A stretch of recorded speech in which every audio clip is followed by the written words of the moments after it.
who are outside, if you could please come in.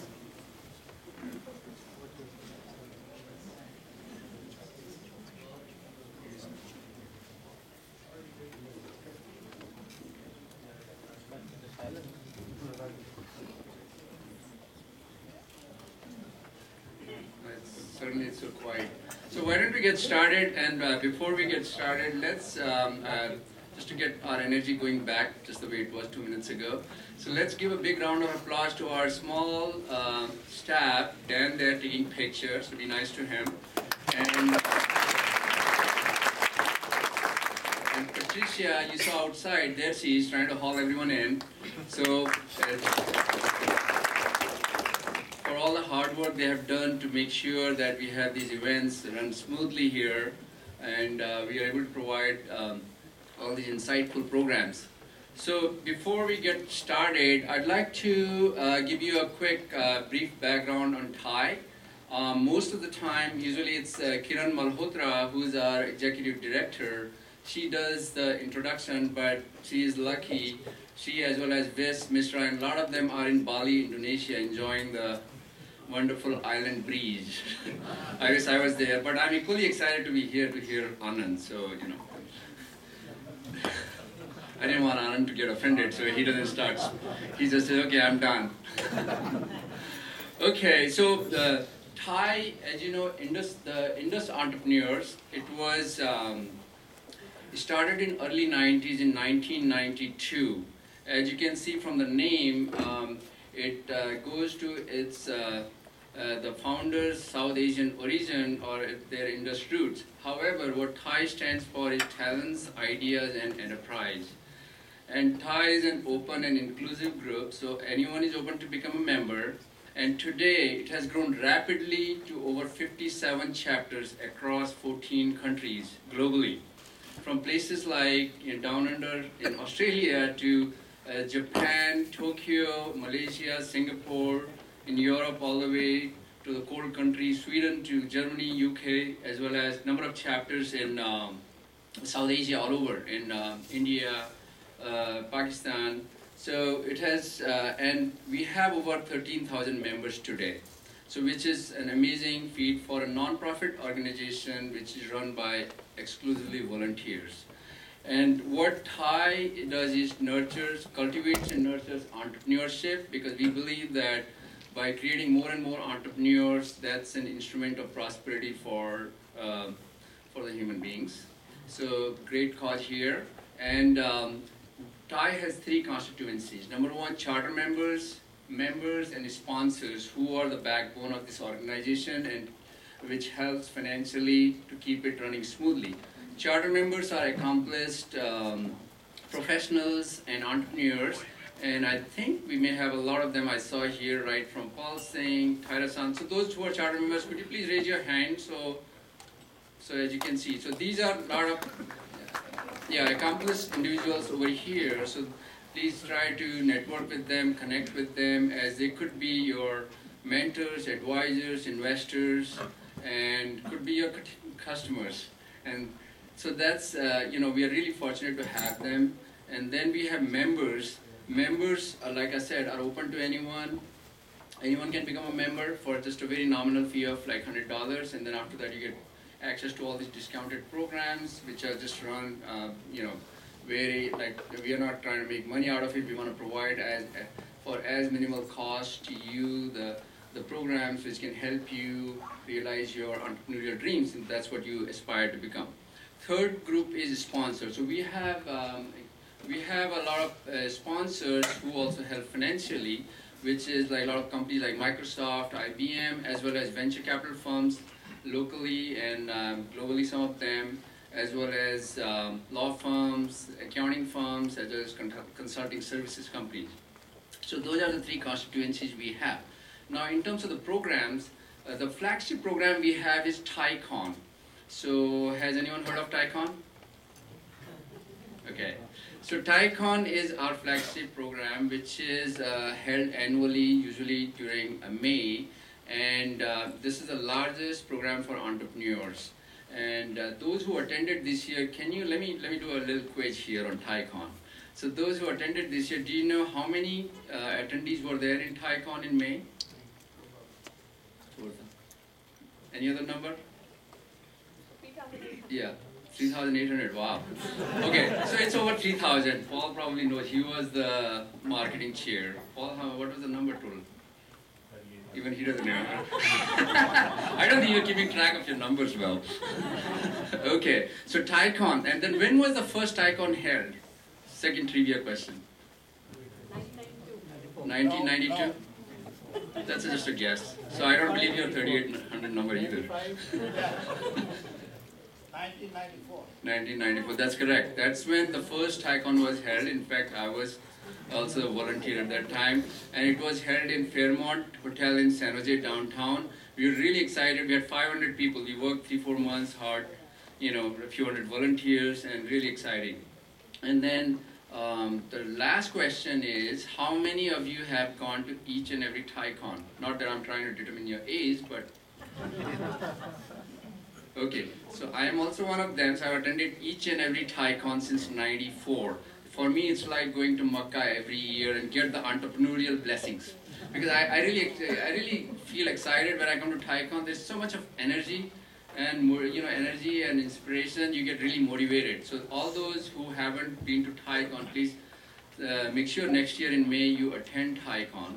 So okay, so that I think you will really enjoy that. And in fact, just to tell you my own personal story, in 1996, when I started my first product company, I met my first investor right there by chance. So, and then after that, I met not only my investor, I met my board member, Dr. Joshi, who introduced me to Mr. Tyra, which chairman of Senyu at that time, became my advisor, investor. So as you can see, just one thing leads to another. So all those who are aspiring entrepreneurs, please make sure you attend ThaiCon or even any of the Thai events, because you never know. And secondly, I just want to tell you about entrepreneurship, because a lot of times these days we hear that, hey, you can't start social media companies, you gotta be 20 years old, right? So well, there was one entrepreneur today who dropped out of Stanford. Not that it's not new news to you, because a lot of people drop out of that school and start companies. So today there is one guy called Andrew Shue, who is 20-year-old. By the way, he was doing PhD at the age of 20. He had his undergrad by the time he was 16-year-old from University of Washington. It's in San Jose Mercury News, you should read it. He got $8 million in funding from Foundation Capital and Peter Thiel's under 20, 100,000 grant, whatever he did. So that's for the 20s. Now, I wanted to tell you, even if you're in 40s and you're going through your midlife crisis, you still have a chance. Why? In social media, by the way. Guess which company? Well, Facebook is, we don't want to talk about lawsuits. So Zynga, right? Zynga, Mark Pincus is over, I think he's 42 or 43-year-old. So you still have a chance to start a social media company, and that's one of the reasons Paul Singh is into that right now. So that's one. So if you're having midlife crisis, channel your energy into starting a company. Okay? Now, third one, those who are about to retire and feeling life is done. I'm in my late 50s, and man, I had it, no chance. I had this wonderful dream when I was in 20s to conquer the world, and what happened here, So you also have a chance. If you remember Ray Nuda at Novell, he started Novell when he was 57 years old. And Novell was one of the high-flying companies in early 90s. So what it says is entrepreneurship has no age, no color, no religion, no barriers. So please, follow your dreams. Okay, so anyway, without going into that, I just want to tell you a couple of two new programs we started last year. One was Thai Angels. Last few years, what was happening was a lot of VCs were focusing on investing a lot of money. I mean, you hear this Russian venture firm is pouring 100 million, 50 million, 200 million. You say, how the heck do you get it? But some companies need only $500,000 or so just to get going. And they were not willing to invest. So, and Thai's goal is to foster entrepreneurship. And we always continue to look at what kind of new programs we can create to provide to the aspiring entrepreneurs locally or otherwise, so that they can continue to be engaged and we are adding value. So one of the things was we felt that we need to provide an angel platform. In fact, we have a number of angel investors here, as well as the steering committee members who started Thai Angels last year. And got going with the idea in March, then we launched it in August. So can I see some Thai Angel steering committee members who are here today?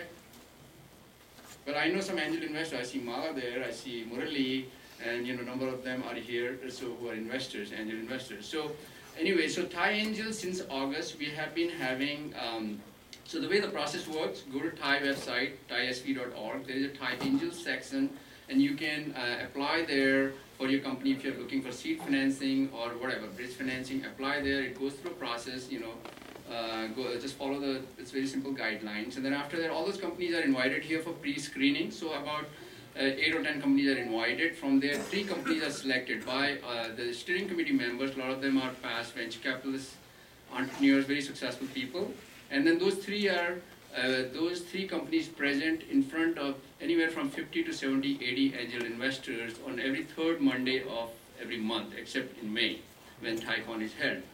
And on an average, we have had 1 company funded since last August. So this is very good. Just in case if you didn't know, please encourage your friends or yourself if you're looking for that. So that's one program which has been very successful, and we're very proud of that.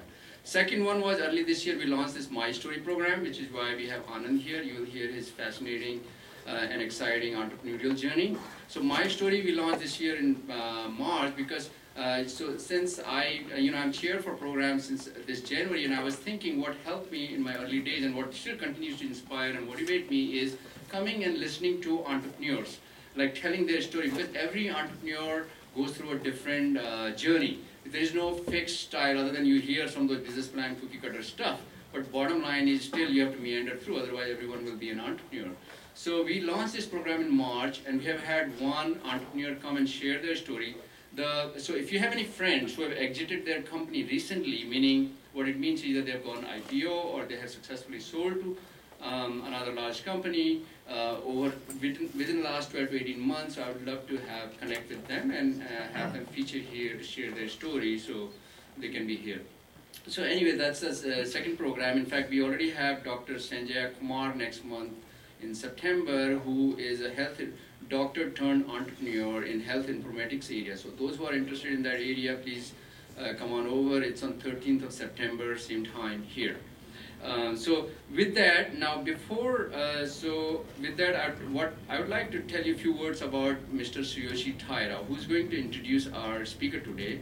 Mr. Taira, I have had the privilege to have known Taira-san for the last 15 years. As I said, in '96 I was introduced to him from my former chairman, who was one of the co-founders of Thai. And Taira-san has been a founding investor in my companies. He was chairman of the board in the last company, as well as advisor, helped me all the way. So I've never seen an angel investor, advisor, mentor who is there with you during ups and downs of the company. So not only he was with me, he was also founding investor and board member, as well as chairman for Anand's first company, Jungli. When these guys were students, I will let them share their story without taking their thrill.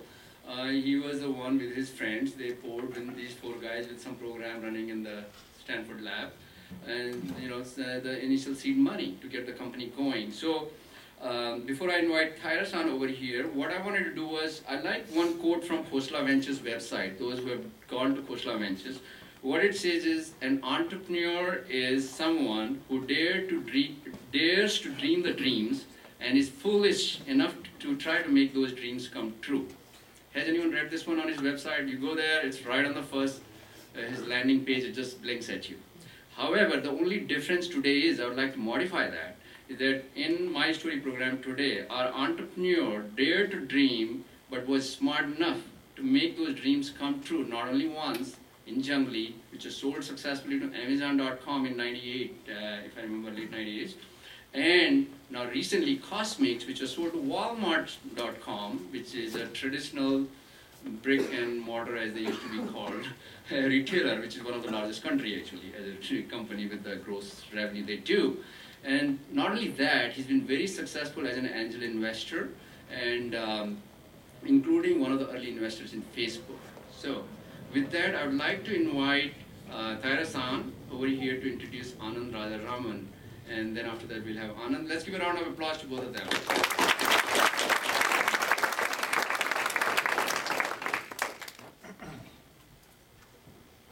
Thank you, Naveen. I'd like to very happy to introduce my friend Anand.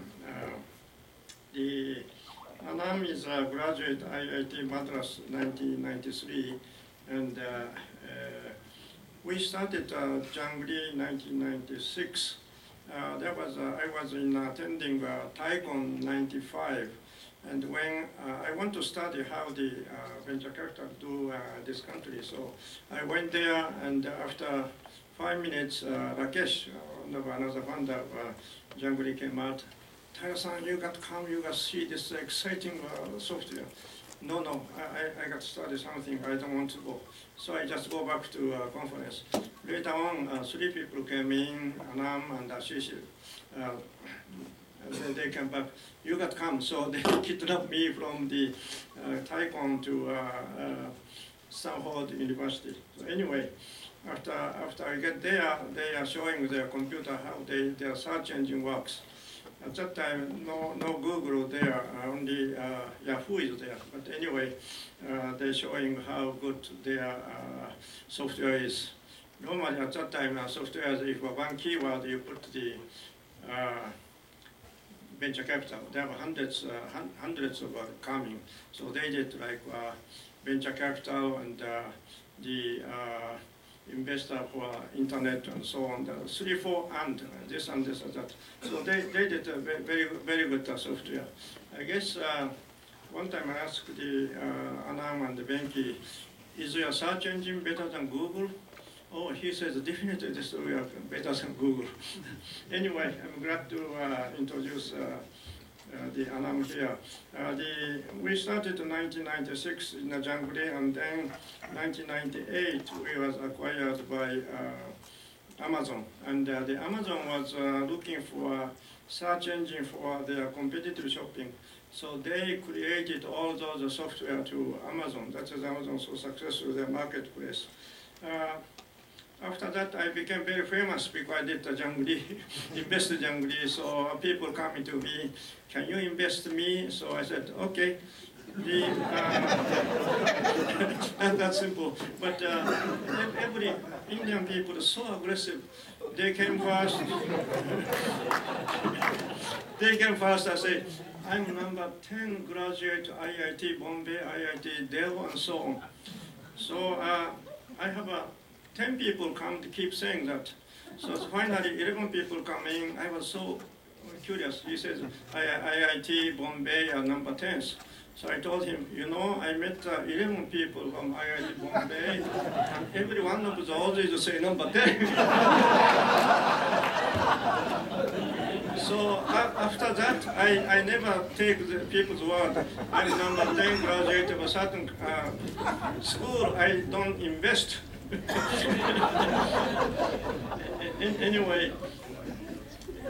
Anyway, after Jangri, the Amazon hostage 3 years for them, and all the come back and to start as a new venture capital. Anand and Benki started Cambodian venture, and a couple of other guy, Ashish went to India to he's a big venture capitalist now in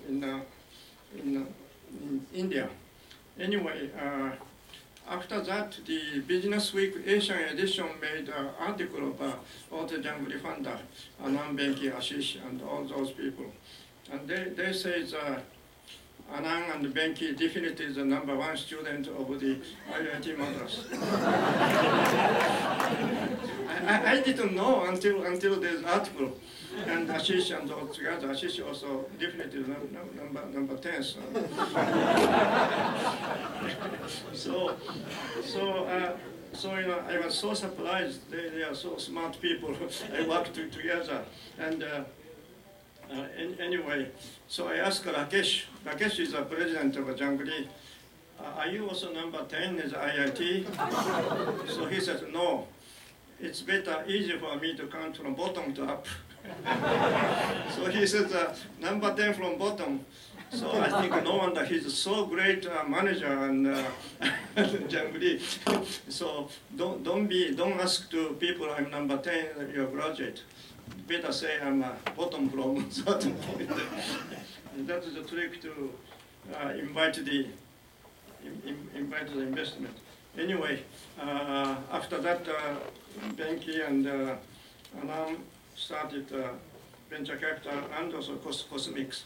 Cosmics have all the information regarding healthcare and medical information. So one time I asked if you gather all the information from a wave, if you cannot find some right answer, how you do? So Anand says, we ask back against crowd. I'm not sure how the crowd responds to back to inquiry. So I think your people should ask him how he do. Anyway, I'm very happy to introduce Anand, to my friend. Anand.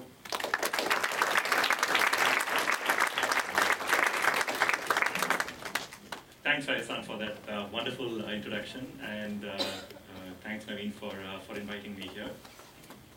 You know, when Naveen invited me to talk here a couple of weeks ago, I spent some time thinking about what I should say here.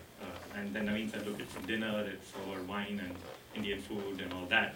So I thought, look, I can come here and talk about, the technology we did or the business model or something like that. But that'll be boring for an evening, right? So the people are relaxing with their wine and Indian food. So I thought instead, I'd like to keep it a bit entertaining. And then when I thought, who has done an entertaining job of talking about technology recently and a technology company recently? Then I remembered the movie, The Social Network, which I'm sure many of you have seen. I think that's a movie that's actually done, the best job in recent times of telling, a story about a technology company, an entrepreneurial journey, in an entertaining fashion, sort of focusing on the human side of it, rather than on the business or the technology per se.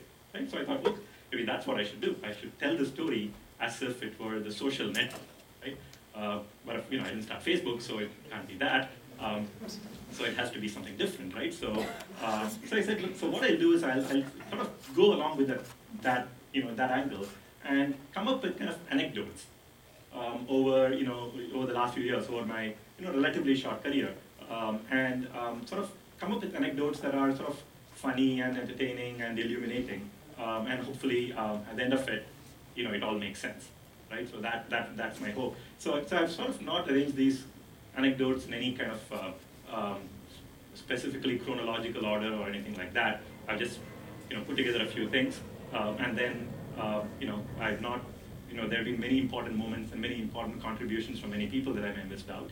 In the interest of time. So if there's more things that I missed out that you want to hear about, you can ask questions at the end of this, and I'll be happy to answer them. Right? So if you look at the title, you'll notice that it's I talked about anecdotes already, but it also says accidental entrepreneur, right? So and why did I say that? Well, the reason I said that is simple, right? So many people spend a lot of time. Many people I know spend a lot of time, several years, thinking that look, I want to be an entrepreneur. I want to be an entrepreneur, and they they spend several years thinking about how to do it, what to do it, go around looking for a good idea to go start a company, things like that. And they were many of them have been very successful. In my case, it didn't quite happen that way, right? In fact, if you sort of look at my career, it's had two phases. The first phase of it, I was at IIT Madras, where many of you went. I met many of you today from IIT Madras. Yeah, and and I was not number 10. Just to clarify that, I was not number 10 at IIT Madras, but I did go to IIT Madras, and I did graduate. And so but the gold medal also. But I wasn't number 10. Right. So I did graduate, and then I came to Stanford to do my PhD at Stanford Computer Science. This was back in the early 90s. It was 1993 to be precise when I came to Stanford. Now during all this period, I wasn't thinking about starting a company or being an entrepreneur or anything like that. In fact, my only ambition in life at the time was to do interesting research, right? To crack difficult problems, do interesting research. And publish interesting papers and maybe become a professor somewhere and teach. So that was my ambition all along when I came to Stanford, and even through my first several years at Stanford. But then something strange happened, and instead of becoming a postdoc or a professor or something like that, I ended up starting a company. Right? a company called Junglee that Taira-san spoke about. I'll tell you a little bit more about that. And then Junglee ended up being bought by Amazon. Spent a couple of years at Amazon. Left Amazon, started a venture capital firm, Cambridge Ventures, where I ended up investing in a whole bunch of companies, some of which I'll mention today. Then got bored of venture capital and started another company, Cosmics. Then Cosmics, got acquired by Walmart, and now I'm at a place called Walmart Labs. And this is not the career that I had imagined for myself when I went to IIT or even when I entered Stanford, right? So when I think about it, I was just thinking about it. So what happened, right? What happened along the way? How did it change? And I think if I sort of want to find one sort of point at which things changed, that was the year, that was the year 1996. Which is kind of, as you see, it's kind of the last, maybe the last year of my Stanford career and the first few months of Junglee, right? So that was the year when something interesting started happening that changed the trajectory of my whole career. And what happened then? Well, I think one of the big things that happened all along, that had happened a couple of years ago, was the internet, right? So the internet came along around, it's around 1993. So the internet, in fact, the first browser, Mosaic, which some of you might remember, actually was launched around the same time that I joined Stanford at the end of '93. So I was one of the first users of Mosaic, and I could see this whole internet thing taking off. And then Yahoo got big. We were all early users of Yahoo. So that I think was the time when I really sort of felt, look, this internet thing is big, and it's changing the world.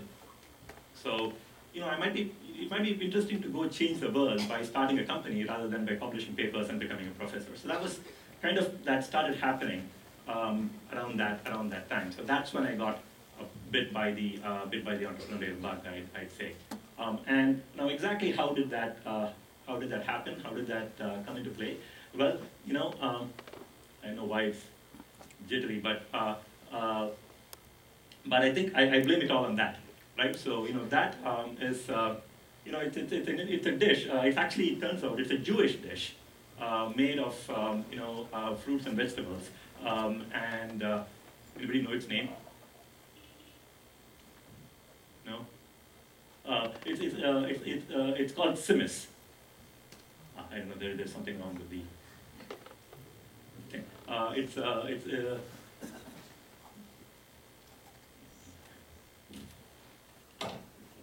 Oops.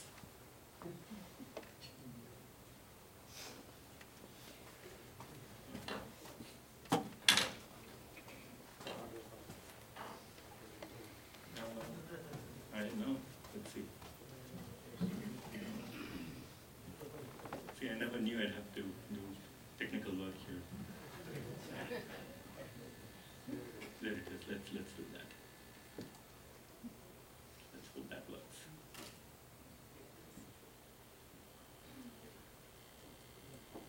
Much better.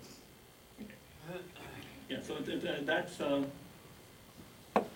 Let's just hope that stuff goes away. Yeah. So it's a Jewish dish actually, and it's called simis, right? So it's a dish made from from a mix of fruits and vegetables.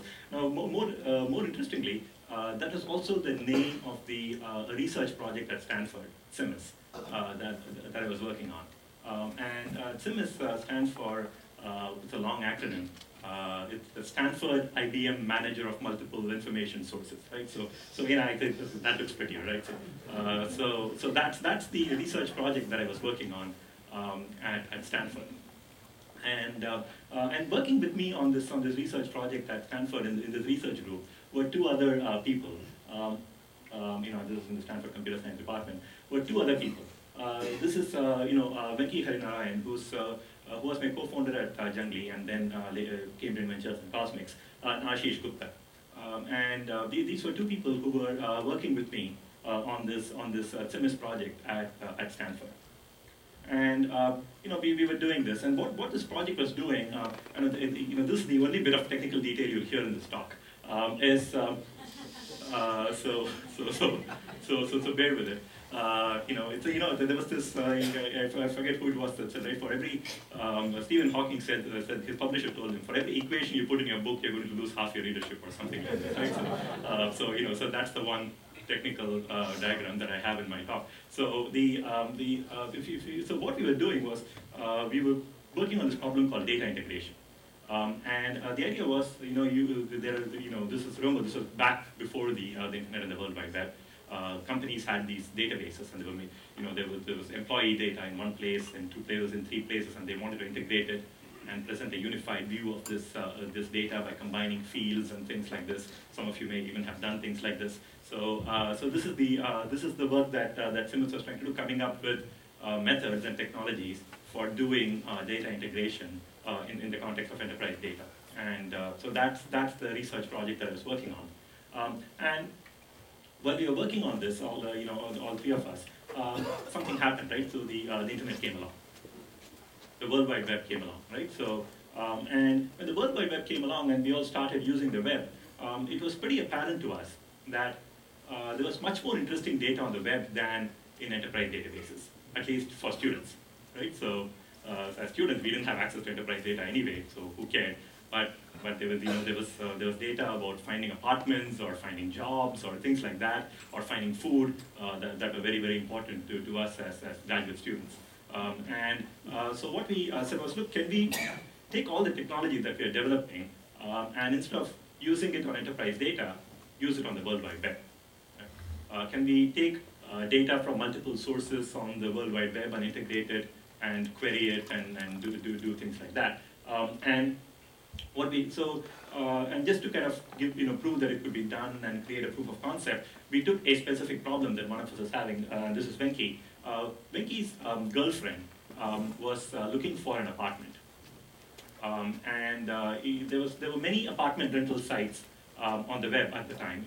Even then, this was back in '96, and she had to go to each one of those apartment rental sites, and she had to say, look, I'm looking for a 1-bedroom, 1-bath apartment or whatever it is, and I have these conditions, and then she had to look at all those results. And so Venki thought, it would be a cool thing, and it would also earn him brownie points if he made it easier for her, right? So he put us to work, so we all worked together on it. So what we did was we built a site that went to all the apartment rental sites on the web and integrated them into a single place. And then Venki's girlfriend, now his wife Sudha, could just go to that single site, and she could ask find the apartment that she wanted instead of going to all these different places. And so then we were very excited. We thought, hey, this is the future, right? So we've sort of integrated information from these sites. This is way more interesting than the research that we're doing, and so we want to continue doing this. So we went to professors, who were in the research group at Stanford, and told them, look, this is the future. This is what we should be doing. Let's forget the old research stuff we were doing. And so they were not as excited as we were. Look, we have this grant from IBM, and we're doing all this research, and from the government and from DARPA, so we can't suddenly go off and do this work on the internet, and that's, I don't know how we're going to publish papers on this, stuff like that. So we sort of, we were pretty excited by this, and it seemed like our professors weren't as excited. So we thought, maybe we should just go take it out and do it as a company. Instead of doing it as a research project at Stanford, it looks like there'll be a lot of people who are looking for apartments or finding jobs or things like this where there's lots of data, and they have to find the thing that mattered to them, right? Among all this data, maybe it's worth doing it as a company. So that's when we started thinking about it, and at around that time, we met that guy on the left, Rakesh Mathur, right? So Rakesh, and Ashish knew each other through their wives, and that's how we got connected. Rakesh had been an entrepreneur before, right? And none of us had ever had real jobs, and Rakesh had been an entrepreneur before, so it sort of made sense that we work together. And Rakesh, if you met him, he has infectious enthusiasm, right? He's a very, very enthusiastic guy, he saw what we were doing. He saw this prototype that we had built, and he was jumping all over it. And he said, "Yeah, we should totally do it. This will be the best company ever." and then stuff like this, right? So we all sort of collaboratively excited each other, and there we were. So we wanted to do this company, right? So that's how we sort of got it started with the idea of Jungle. Now, the problem was that while Rakesh was out there and he could start working on this idea immediately, the three of us were still students at Stanford. Ashish, Venki, and I were still students at Stanford, and so it wasn't clear quite how we were going to become entrepreneurs. So I had to figure out how to drop out of school, right? So the nice thing is for Ashish and Venki is that they were going to graduate anyway. So this was 1996, and this was kind of May-ish time frame, and you graduate in school around June or so, right? And Ashish and Venki were going to graduate anyway. So for them, yeah, we'll wait for a month, we'll graduate, we'll do this thing. I had to drop out of school. It was just I had just joined Stanford in 1993, and this was 1996. So if you PhDs take 5 to 6 years. I was kind of in the middle of the PhD program, and nowhere near done, so I had to drop out if I had to do this thing. So that meant I'd have an interesting chat with that gentleman, and his name, that's Professor Jeff Ullman. Okay? Jeff Ullman is my advisor or was my advisor at Stanford, still is my advisor, but not in an academic sense. And he, he's pretty famous in computer science circles. In fact, he's published some of the top textbooks that I used to teach computer science still. And later on, he also, he was also, at around the same time, he was also advisor of Sergey Brin, for instance, who went on to start Google. So Jeff was, a formidable character. So I had to go and tell him, look, I wanted to drop out, right, to do this thing. And I expected him to tell me, you must be out of your mind, right? So for dropping out and doing this thing, frankly I wanted his advice. Does it even make sense? I mean, like I'm on this PhD track, and looks like I might have a good career in the academic world. Does it make sense for me to take drop out and do this academic thing? Do this company thing? And Jeff surprised me, right? And he what he told me was, look, if you truly believe that the research that you're doing is interesting and valuable, the best place to prove it is not in academia, but to actually go build it and have people use it, right? And have millions of people use it, okay? Then if you do that, I'll give you your PhD, right? So that's kind of what he told me.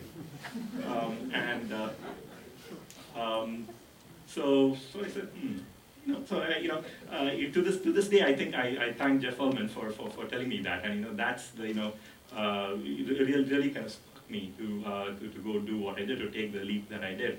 Coming from my background, where nobody in my family has ever been an entrepreneur or done anything like this, right? So it's kind of that chat with Jeff is what gave me the courage to do what I did, and Jeff eventually also became a board member at Junglee, and he subsequently went on to start his own company as well. So that's another story. So that's how I dropped out of school, this is back in '96, and now it's quite common for people to drop out of school at Stanford or Harvard to start companies. Back then, in the mid '90s, it wasn't as common. Right? So the people who started companies from places like Stanford were professors typically back then. They were not students. And because the internet thing was still very, very new, remember, we were one of the earliest internet companies. It's only when it got towards the latter part of the 1990s, 1999, 2000, and later on after 2000, did it become common students to drop out and do companies. So that's how I ended up dropping out of school and starting Jungle. Now, so what's that, right? So that ugly-looking spider, or sweet-looking, depending on your taste, right? So his name is Atacop, and Atacop is a character in the Lord of the Rings, the book series of which we were all fans. And so when we started, we built this rental prototype to, to find rentals for Ricky Five. So we naturally named it Atacop, right? So being Lord of the Rings fans, and being as this was a spider that was actually crawling the web and getting information, we wanted names of spiders, and so this was a spider. So we called it Atacop, and then at some point we decided, I mean, we were going to meet some investors, thanks to Taida-san, whose role will become apparent soon. We were going to meet some investors the next day, and we thought, Atacop isn't such a hot name. We need a better name, and we actually need to write a business plan, right? So what we did was we got together in Ashish's house, which is in Menlo Park back then on Live Oak Avenue. And we got together there, and this was an evening, and we started working on the business plan. And as we started working on the business plan, doing the usual PowerPoint stuff, we were all four of us sitting together and doing this. It sort of became clear that Atacop wasn't such an investor-friendly name. We needed a better name that sort of described what we were doing, right? So that people would give us money. And so we thought and thought and thought, and we couldn't come up with a good name, right? We struggled. So we did what every entrepreneur should do when they're struggling to find a name, which is have beer, right? So we had beer. This was an Ashish place, which is fortunately well stocked with beer, so we had beer.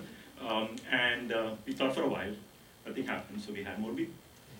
And then more. And then, none of the names that we came up with was kind of resonating for us. We didn't know what we were going to call this thing, and none of the names were really working. So, at around the time, I don't know exactly who it was, started talking about the fact that, Yahoo was kind of our inspiration, right? So Yahoo was the company who had gone before us from Stanford, and we wanted to follow in their footsteps and be the next Yahoo.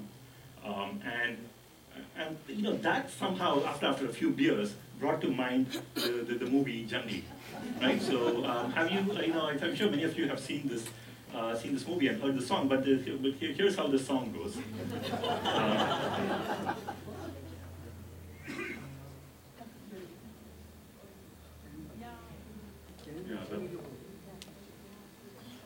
There you go. चाहे कोई मुझे जंगली कहे, कहते तो जी कहता रहे, हम प्यार के तूफानों में घिरे हैं, हम क्या करें? चाहे कोई मुझे जंगली कहे, कहते तो जी कहता रहे, हम प्यार के तूफानों में घिरे हैं, हम क्या करें? चाहे कोई मुझे जंगली कहे.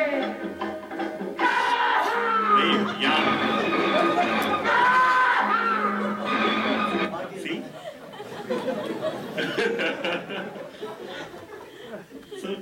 so the song starts with Yahoo, and then next word he says is jungly. Right? And so naturally we thought jungly was a good name.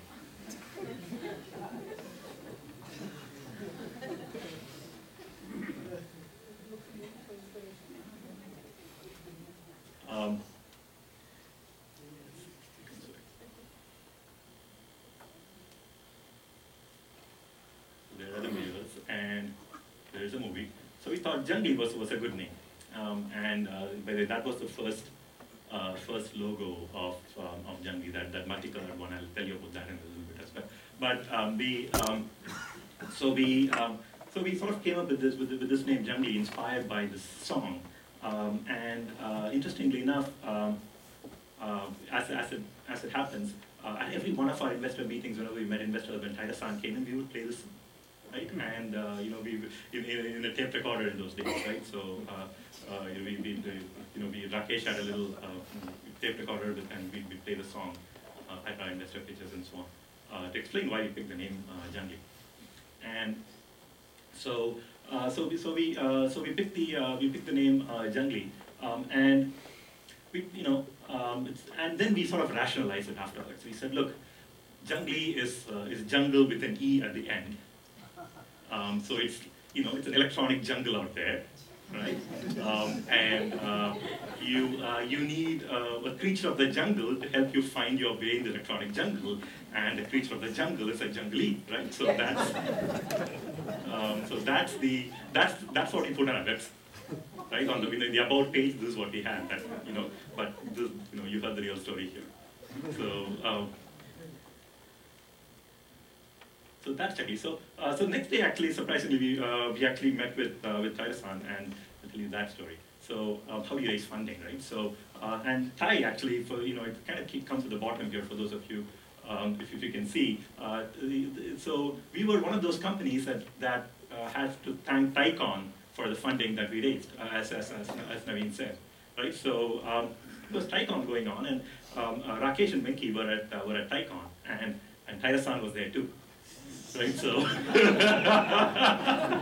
right, well, he wasn't, with a bow, I think, but he was there, right, so, so Tai-san was at TaiCon, and Rakesh knew Tai-san, and he said, look, here's Tai-san, and we should definitely tell him about what you're doing. He might be interested in investing in our company. The problem was, I think Tai-san was sitting inside a session in the conference, and so Venki said, no, we'll wait. And then we'll talk to him later. So Rakesh said, no, there's no time like the present. So he went inside and grabbed Tai-san and dragged him out, and then gave him the presentation and told him about Junglee. And Tai-san actually liked the name Junglee, right? So he said it was a good name. It sounded good. So so that's why we stuck with the name. So Tai-san actually, and we gave him the demo. About what we were doing and how it would help people find information. As the information on the internet was growing, Junglee would help you find information, and so on. And Tai-san thought it was a great idea, and he actually helped us put together a seed round of funding where we raised about $500,000, and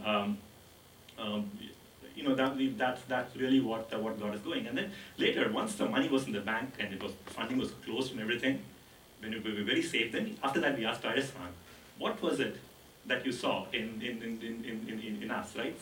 That here are these people, other than Rakesh, who fresh out of school and never done anything before, had never done worked in their life. Why did you trust us and give us all this money? So remember, we waited till we had the money before we asked them the question, right?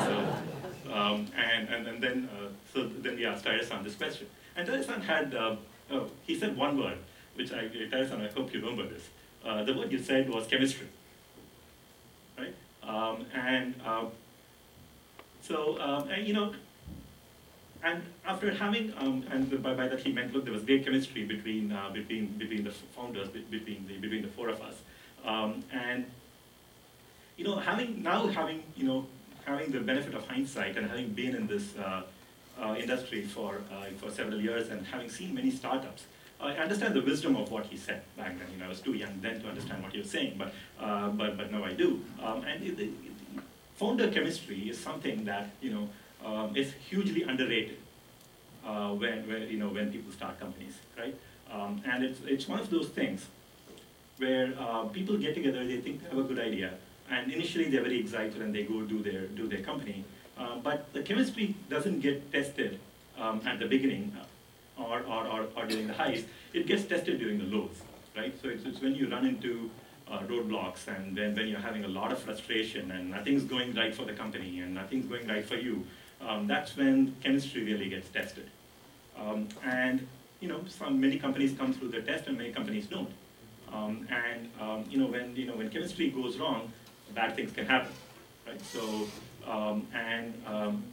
I've been in since Junglee, there have been a few companies where I've been an investor, I've been a mentor, where I've seen the chemistry go horribly wrong, right? So where the company itself was potentially in a promising space and doing quite well, but for one reason or the other, the founders didn't get along, right? Or had some issues, and then precisely that happens, and it's unfortunate. So, and it's one of the things where, as an investor, it's really hard to judge what the chemistry is. One of those risks that for a venture investor, it's a really hard risk to evaluate. It's easy to evaluate, it's relatively easier to evaluate team, technology, market, a team as individuals, technology and market, but it's very hard to evaluate chemistry, right?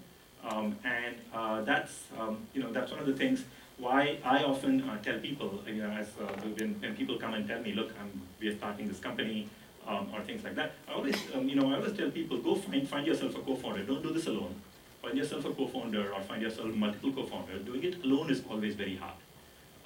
Having co-founders is always a good thing. It sort of smooths out the highs and lows and gives you that buffer, the ability to get through things.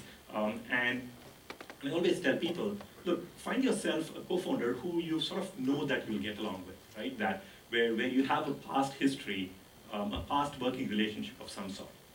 So in our case with Jagdi, we've been working on the same research project for a couple of years, and had worked through late nights and had arguments and things like that, at least in a graduate school setting. So so that's why we had good chemistry. So that's why it's one of those things. Both as a founder and as an investor, it's very hard to judge. But so you've got to be very careful about that. And Thayasan judged that one really well. Thanks, Thayasan. So that was the first round of funding. And so we said, look, now we have a funding, what are we going to do? Right? So we said, look, we're going to take the idea that we had, the prototype, and build it into a real product. And we thought a little bit